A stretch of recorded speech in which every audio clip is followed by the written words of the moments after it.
okay, we're going to abandon our safety net and we're going to follow this dream. Yeah. Because it was truly a dream for years. We just fell in love with the whole brewery community. We went to breweries everywhere we went, and it just became something that we kind of got obsessed over.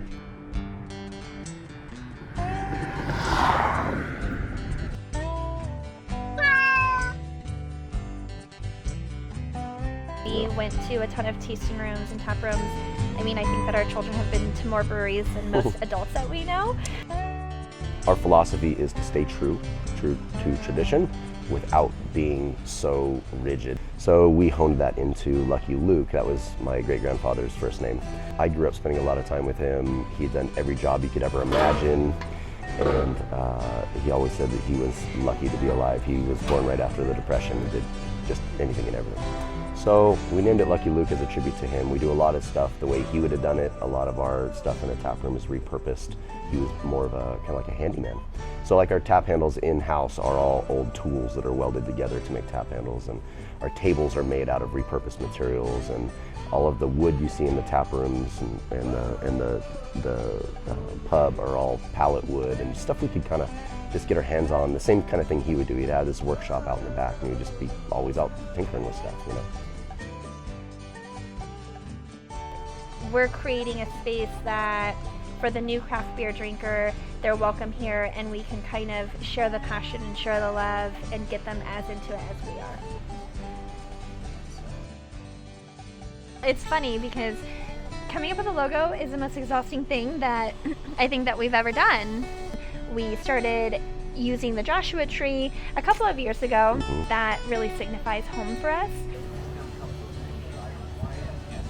Finding that middle ground between you and the customer, right, is what do I want to make that I'm proud of, that I would like to drink myself, and what also resonates with our audience and results in a successful business. And so, you know, we've been in business going on 6 years now, and that study will never completely, you know, conclude.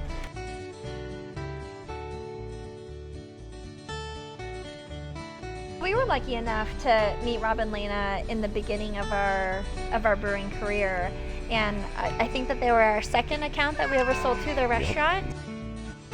Well, they were so, you know, influential for us.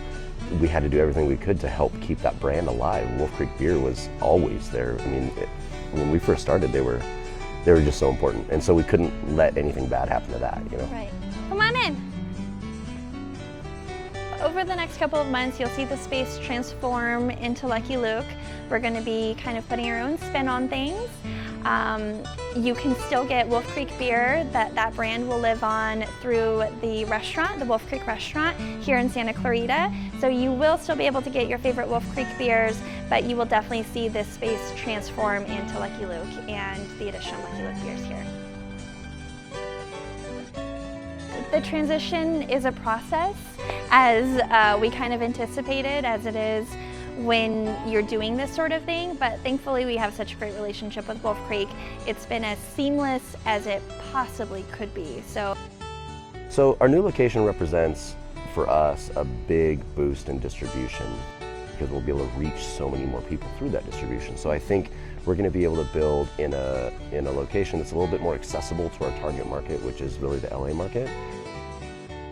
And I think with this new place, with the big patio, we'll be able to just expand on what we're already doing.